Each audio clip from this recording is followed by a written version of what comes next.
بسم اللہ الرحمن الرحیم۔ میں ہوں سہیل وڑائچ، اور آج کے وی لاگ کا موضوع جو ہے وہ ایک تو ممکنہ قومی حکومت ہے، اور پھر جو آج کل پی ٹی آئی اور حکومت کے درمیان جو کچھ ہو رہا ہے، اس کو جو نام دیے جا رہے ہیں ان کی حقیقت کیا ہے اور ان کے پیچھے کیا ہے۔ تو سب سے پہلے اسی پہ بات کر لیتے ہیں۔ تو کچھ لوگ یہ کہہ رہے ہیں کہ یہ کوئی ڈیل ہے خفیہ، کوئی کہہ رہے ہیں نہیں بس یہ ڈھیل ہے۔ میں ان دونوں چیزوں سے اتفاق نہیں کرتا، نہ یہ ڈیل ہے نہ ڈھیل ہے، یہ تدبیر ہے کہ کس طرح سے اور ٹھنڈا رکھنا ہے اس معاملے کو، اور کس طرح سے اس کے اندر جو حدت ہے اس کو مزید سردی کی طرف اور ٹھنڈا کیسے کرنا ہے، یہ اس تدبیر کا حصہ ہے۔ اس سے جو لوگ کوئی امیدیں لگا رہے ہیں، اب میرا خیال ہے کہ ان کی امیدوں پر اوس پڑے گی۔ گو میری شروع سے یہ خواہش رہی ہے کہ کوئی مفاہمت ہو اور اس مفاہمت کے نتیجے میں کوئی بہتری آئے، لیکن فی الحال جو بھی یہ اقدامات ہو رہے ہیں مجھے ان میں دونوں طرف سے کوئی ایسی چیز سنجیدہ نظر نہیں آتی جو کہ اس بات پر منتج ہو کہ جس سے اتفاق رائے ہو، یا جس سے کوئی ملک کے چلنے کے روڈ میپ پر اتفاق رائے ہو۔ دوسری بات ہے قومی حکومت کی۔ تو میرا یہ خیال ہے کہ یہ پروسیس اگر چلتا رہا اور اس میں کانفیڈنس بلڈنگ میجرز ہوتے رہے، ابھی تو یہ ٹیسٹنگ ٹائم ہے، تدبیر ہے حکومت کی طرف سے اور اسٹیبلشمنٹ کی طرف سے، کوئی اس کو ڈیل سمجھے یا ڈھیل سمجھے، وہ ہے تدبیر، اور وہ اس تدبیر کا مقصد فی الحال لانگیوٹی آف دا سسٹم ہے، اور اس میں کوئی میجر جو ہے بینیفٹ وہ پی ٹی آئی کو ملنے والا نہیں ہے۔ اس سسٹم کو مان لیں، اس سسٹم کے بارے میں اتفاق رائے کر لیں، اس کو چلنے دیں، اور پھر جب یہ سسٹم تھوڑا سا مضبوط ہو جائے اور چل پڑے، اس وقت تک پی ٹی آئی خاموش رہے، اس وقت دھرنے نہ دے، صرف اسمبلی کے اندر کام کرے۔ تو اس کے بعد جو اگلی قومی حکومت ہے، جو کہ جس پر میرا خیال ہے پی ٹی آئی کے بھی سرکردہ لوگ اتفاق کرتے ہیں، اور شاید جو فیصلہ ساز ہیں وہ بھی ایک آئیڈیل نظام یہی چاہیں گے کہ جس میں ساری سیاسی جماعتیں شامل ہوں اور پورے ملک کا ایک اتفاق ہو، جو بھی پالیسیاں بنے، معاشی پالیسیاں بنے، سیاسی پالیسیاں بنے، خارجہ پالیسی بنے، تو وہ ایک آئیڈیل سسٹم ہو سکتا ہے۔ اور اس کے لیے ظاہر ہے یہ سسٹم چلے گا، اور اس سسٹم کے خاتمے پر پھر جس میں پی ٹی آئی بھی ہو، جس میں نون بھی ہو، پیپلز پارٹی بھی ہو، ملک کی ساری سیاسی جماعتیں ہوں، اور اس کی بنیاد پر قومی حکومت بنے۔ اور مجھے تو یہ لگتا ہے کہ یہ سوچ بڑے عرصے سے ہے، اور یہ قومی حکومت ہوگی تو انٹرم گورنمنٹ، جو کہ آئین میں اس وقت صرف جس کی مدت 3 ماہ ہے، لیکن میرا خیال ہے کہ اس حوالے سے غور و خوض بھی ہو رہا ہے، اور شاید آنے والی جو ترامیم ہے اس میں یہ مدت 3 ماہ سے بڑھا دی جائے گی، اور شاید کوئی مدت ہی نہ رکھی جائے۔ یہ ہو سکتا ہے یہ 3 سال ہو، یا ہو سکتا ہے 5 سال ہو، اور اس گورنمنٹ کو بالکل وہی اختیارات حاصل ہوں گے جو ایک منتخب حکومت کو اختیارات حاصل ہوتے ہیں، اور وہ ملک کے اندر دوررس تبدیلیاں کرنے کی اور دوررس ترامیم کرنے کی بھی اس کو اختیار ہوگا۔ اور یہ قومی حکومت پھر الیکشن کرائے گی بالآخر، جب 3 سال یا 5 سال جو اس کی مدت ہوگی اس کے بعد۔ اور یہ وہ آئیڈیل نظام ہے جس پر بڑی دیر سے یہ سوچا جا رہا ہے۔ اور دوسری طرف پی ٹی آئی کے محمود خان اچکزئی بھی قومی حکومت کی بات کرتے ہیں۔ ہو سکتا ہے وہ 3 سال کی بات نہ کرتے ہوں، صرف 3 ماہ کی بات کرتے ہوں، یا 6 ماہ کی بات کرتے ہوں۔ راجہ سلمان اکرم بھی اس بات پر اتفاق کر چکے ہیں، اگرچہ ان کا بھی مدت پر اختلاف ہے، وہ زیادہ سے زیادہ 6 ماہ کے لیے قومی حکومت چاہتے ہیں، اور اس کے بعد الیکشن چاہتے ہیں۔ لیکن ظاہر ہے جب کبھی یہ سنجیدہ مذاکرات ہوں گے، کیونکہ فی الحال تو میرا نہیں خیال کہ ہو رہے ہیں، فی الحال تو یہ ہو رہا ہے کہ معاملات کو کس طرح سے بہت آخری حد تک لے جانے کی بجائے ان کو ٹھنڈا رکھا جائے۔ اور دوسرا، چونکہ بسنت کے موقع پہ جو کال دی گئی تھی پی ٹی آئی کی، وہ نہ اس میں اسٹریٹ پاور نظر آئی، نہ اس میں جو ووٹ پاور کا امتحان دیا گیا تھا کہ آپ خود تو کم از کم اپنے گھر پر، اپنی دکان پر، اور وہ ایسا شو دکھائیں کہ جس سے ایک مکمل بائیکاٹ کا تصور جو ہے وہ ابھرے۔ لیکن ایسا نہ پشاور میں ہو سکا، نہ کراچی میں ہو سکا، اور نہ لاہور میں ہو سکا۔ بلوچستان میں کچھ جزوی کامیابی ہوئی، لیکن اس جزوی کامیابی سے میرا نہیں خیال کہ اسٹیبلشمنٹ یا حکومت جو ہے اس کو کوئی اثر پڑا ہوگا، بلکہ یہ جو کال تھی اس کا الٹا اثر پڑا اور پی ٹی آئی کمزور ہوئی۔ ہاں، البتہ جو ہمدردی کا ایک کارڈ ہے جو خان صاحب کو جیل میں جس طرح سے ان کی آنکھ کا کے بارے میں کہا جا رہا ہے کہ ان کی بینائی صرف 15%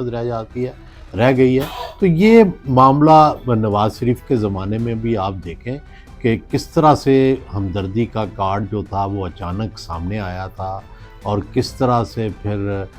بعد میں جب سب کچھ کھلا تو یہ پتہ چلا کہ یہ پلیٹلیٹس کا معاملہ تو کہیں اور سے چل رہا تھا، کہیں اور سے رپورٹس کو مانیٹر کیا جا رہا تھا۔ اس میں جنرل باجوہ بھی شامل تھے، جنرل فیض بھی شامل تھے، نون بھی شامل تھی، اور یہ سارا کچھ ایسے طریقے سے بنایا گیا تھا کہ پھر جب عمران خان کے سامنے یہ معاملہ پیش کیا تو ان کی وفاقی کابینہ نے بھی اس کی منظوری دے دی نواز شریف کے باہر جانے کی، اور سنا یہ گیا ہے کہ کیبنٹ میں بھی ایک دو خواتین جو تھیں ان کے آنسو آ گئے تھے، اور انہوں نے نواز شریف کے لیے آنسو بہا کر اس منظوری کی جو ہے اس میں ہاں میں ہاں ملائی تھی۔ اور پی ٹی آئی اور باقی سب لوگوں کا جو انسان دوست لوگ ہیں ان کا یہ خیال ہے کہ ہمدردی کی یہ لہر کا دباؤ اتنا ہوگا کہ حکومت جھک جائے گی، اور حکومت اسی طرح کا جو اسٹیبلشمنٹ ہے اس کا بھی دل نرم ہوگا۔ مگر یہ بات یقینی ہے کہ اس دفعہ اسٹیبلشمنٹ نے پلیٹلیٹس والا معاملہ جس طرح کیا تھا یہ وہ نہیں کر رہی۔ اس دفعہ جو رپورٹ آئی ہے وہ عمران خان کے وکیل کی رپورٹ ہے، اور ظاہر ہے اس میں یہ کہا جا رہا ہے کہ سپریم کورٹ کیسے یہ کر سکتی تھی، ڈیفینیٹلی اسٹیبلشمنٹ نے ہی اشیر بات دی ہوگی سپریم کورٹ کی۔ میرا خیال ہے کہ ججز کے مزاج کو نہ سمجھنے والے لوگ یہ بات کرتے ہیں۔ ججز جو ہوتے ہیں باوجود اس کے کہ دباؤ ہو، باوجود اس کے کہ ان پر ایکسٹریم پریشر ہو، باوجود اس کے کہ وہ اپوزیشن کو ناپسند کرتے ہوں، باوجود اس کے کہ یہ پی ٹی آئی جو ہے وہ ان ججز کو کیا کیا نہیں کہتی رہی، لیکن اس کے باوجود بھی ججز اس طرح کے آرڈرز ماضی میں بھی بڑے پاس کرتے رہے ہیں، جہاں وہ اسمبلیاں توڑتے رہے ہیں، جہاں وہ اسمبلیوں کے توڑنے کو سینکشن دیتے رہے ہیں، جہاں وہ سزائیں دیتے رہے ہیں، وہاں انہوں نے کئی دفعہ رہائی کا حکم بھی دیا ہے، وہاں کئی دفعہ انہوں نے ڈکٹیٹروں کو غاصب بھی قرار دیا ہے۔ میں یہ تو نہیں سمجھتا کہ یہ کوئی باغی سپریم کورٹ ہو گئی ہے، لیکن انسانی پہلوؤں پر انہیں غور بھی کرنا پڑتا ہے اور اس پر عمل بھی کرنا پڑتا ہے۔ اور دوسری سب سے جو اہم بات ہے، کوئی بھی حکومت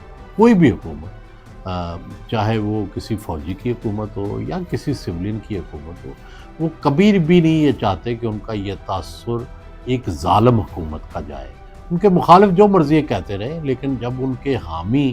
بھی یہ سمجھنا شروع کر دیں تو وہ ایک نیگیٹو تاثر ہو جاتا ہے۔ تو میرا خیال ہے کہ موجودہ حکومت بھی یہ نہیں چاہے گی کہ ان کو ظالم کہا جائے یا ان کو ظالم سمجھا جائے، اس لیے یہ جو کچھ ہو رہا ہے یہ اس تدبیر کے طور پہ ہو رہا ہے کہ جس میں ان کو ایک مہربان حکومت تصور کیا جائے، ان کو ایک آئینی اور قانونی حکومت جو کہ لوگوں کی بات سنتی ہے، جو کہ کورٹ کی بات سنتی ہے، جو کہ ڈاکٹر کی بات سنتی ہے، جو کہ وکیل کی رپورٹ جو ہے اس کو بھی سیریسلی لیتی ہے۔ یہ وہ تدبیر ہے جس پر عمل کیا جا رہا ہے میرے خیال میں۔ اور وہ اگین میں یہ کہہ رہا ہوں کہ اب جب کانفیڈنس بلڈنگ میئرز جو ہیں سامنے آتے ہیں، جب واقعی کوئی سیریس ڈائلاگ ہوتا ہے تو اس کی سچویشن بالکل مختلف ہوتی ہے. اس وقت بالکل وہ سچویشن نہیں ہے. کوئی بظاہر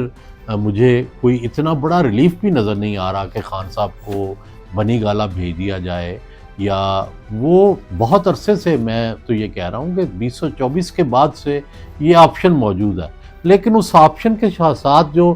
شرائط ہیں وہ یہ ہے کہ آپ اس موجودہ سسٹم کو تسلیم کریں، آپ اس موجودہ سسٹم میں شامل ہو جائیں،